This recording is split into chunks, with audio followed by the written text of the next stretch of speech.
Good morning and welcome back to Odd Socks.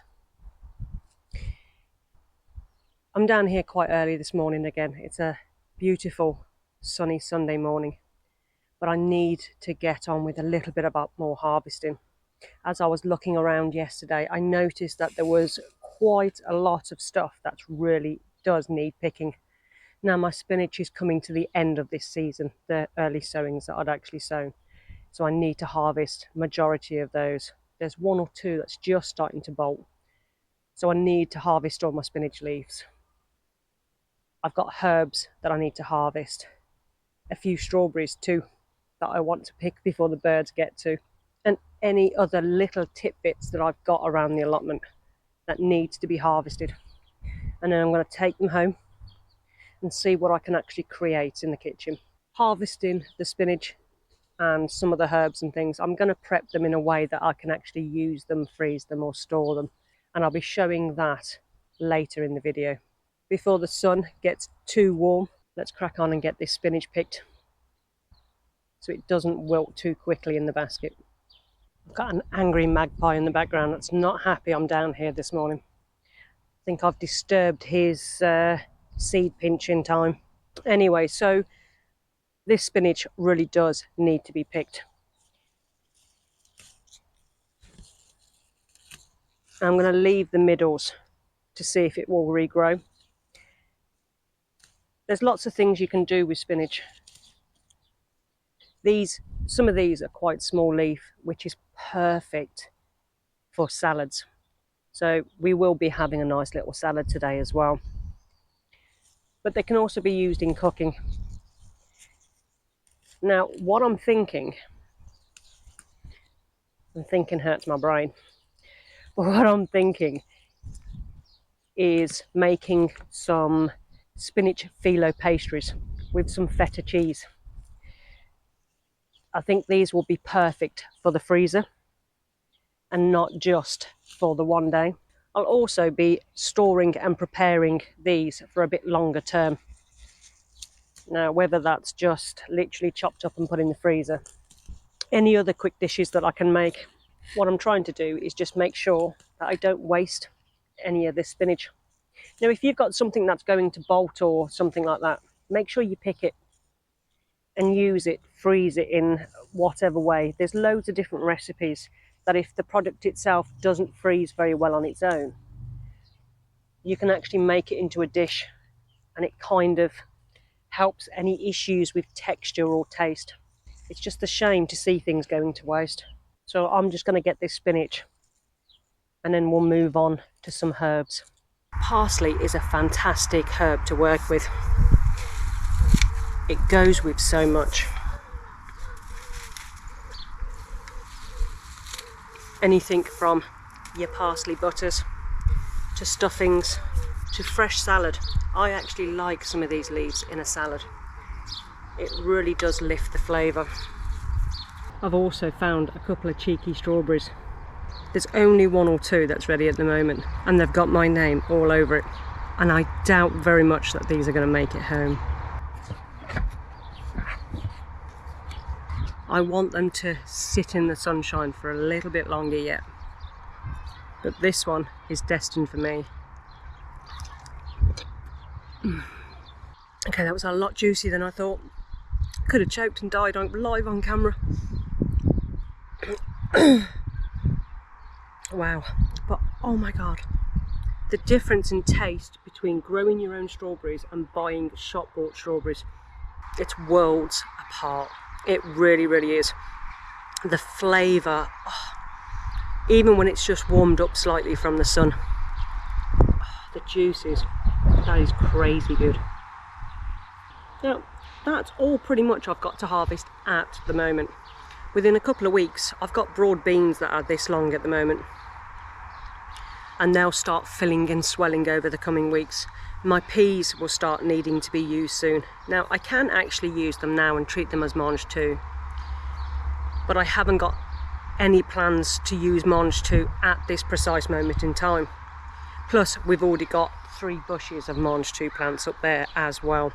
Now it's time to take this produce home, give it a good wash and get cooking. And of course, I can't forget my fresh eggs. I don't think I collected yesterday. Oops. Welcome back to Odd Socks HQ. So I've created a little area, an area where I've got free to do a little bit more filming as I'm prepping and cooking different ingredients that we can find on the allotment.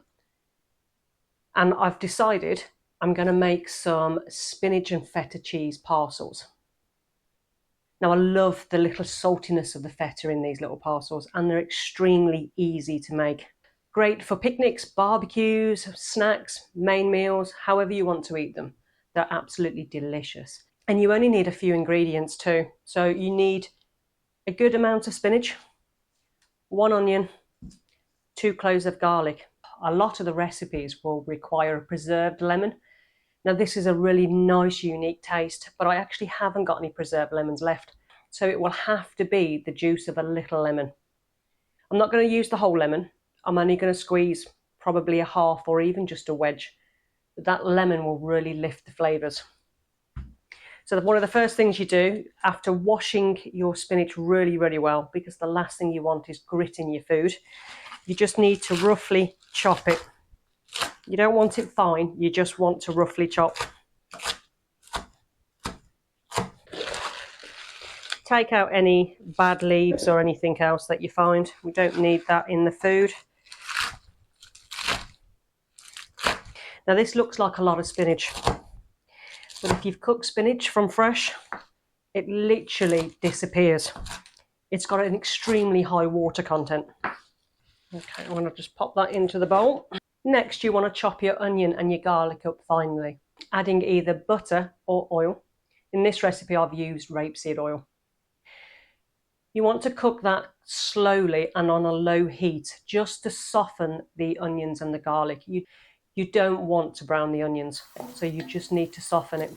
Once the onions are softened, you need to add your spinach, your chopped spinach, into that saucepan and wilt it down and actually cook off a lot of the liquid that's in there, because you don't want soggy pastry, and it's quite important that you do get as much moisture as possible out of the spinach. Now you can put it into a sieve and drain it a little bit, but just make sure that your spinach isn't overly wet in the first place from washing it, because this will add to the water content. I'm not one for sticking to a recipe religiously. I like to try and experiment a little bit. Sometimes it works really well. Sometimes it's a complete failure, but it's okay. It's how we learn. Okay, to that, I'm going to add half a lemon. Well, a good squeeze of lemon. If you don't like it too lemony, don't add lemon. Just literally miss it out. Now I'm just going to try a little bit of this, and I'm going to use my fingers because, well, it's going to be me that's going to eat it anyway. That is just so good. Okay, so what we're going to do is we need 4 sheets of phyllo pastry. Now when you're working with phyllo, it's always good to have a clean tea towel to actually go over the top. Now I'm going to pop the rest of this away for another recipe later on. Okay, now depending on how big you want your parcels will dictate how long a strip you're doing. Now my phyllo is very square, so it doesn't actually matter which direction. I'm actually going to cut this into 3. Whether they're even or not is a completely different story.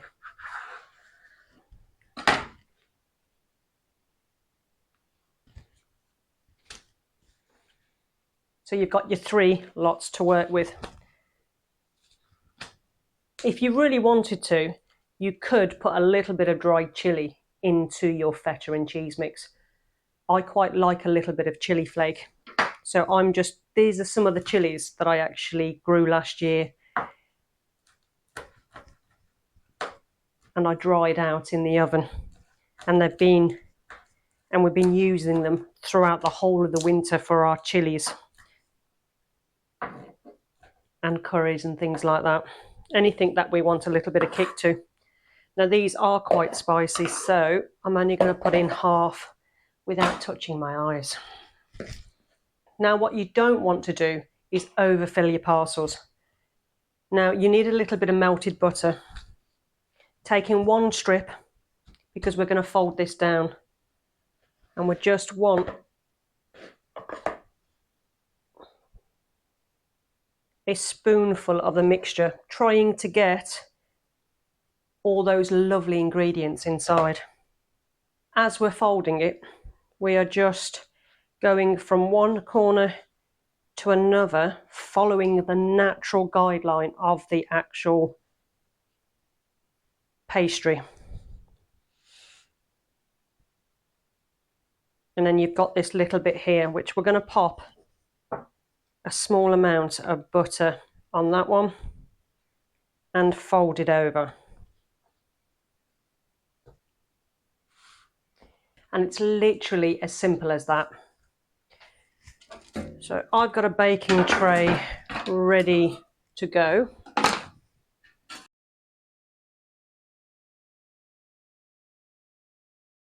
Okay, so all this parsley that I picked earlier, I'm starting to chop down. Now, it's coming up to the summer season, so lots of barbecues, marinades, different ways of using your herbs. Now, what I like to do, now you've got the choice, you've got the option. You can either freeze on a baking sheet with a little bit of parchment so it stays separated, and then once it's frozen, pop it into a freezer bag. You can make pestos, like I've shown you before, using whatever ingredients that you want. Now you can either freeze that pesto again or keep it in a jar for up to a week. Or you can do it another way, which is what I'm doing today. So I'm going to use an ice cube tray, and I'm going to fill the ice cube tray with some of the parsley and actually cover it in oil. Now the reason I'm using oil for this particular one is because that will be my oil for my marinade in whatever dish I actually use it in.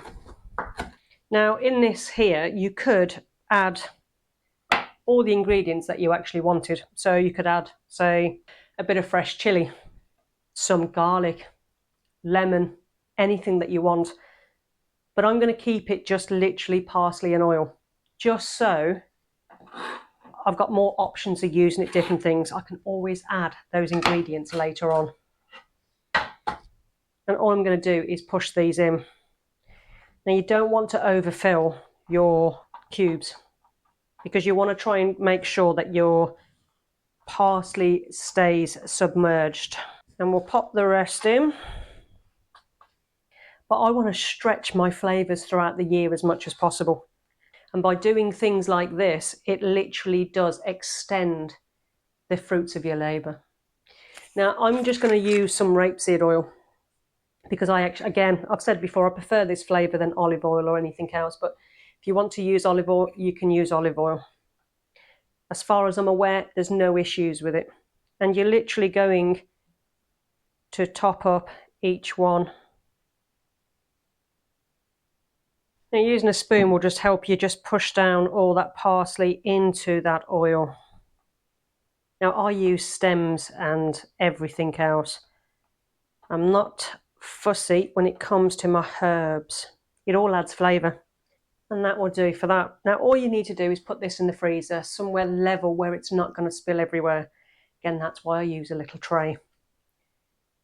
When it's frozen solid, I'll leave mine till the following day. And once it's frozen solid, and pop them into a freezer bag. But then you can literally just take your cubes out as and when you need. So I've just taken my pastries out of the oven. Now these can go a lot browner than what these are. But just be aware that they can turn very, very quickly.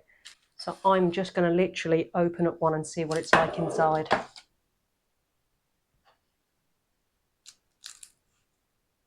Lovely bit of crunch.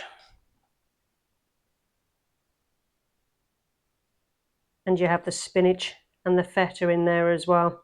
So now it's just the taste test.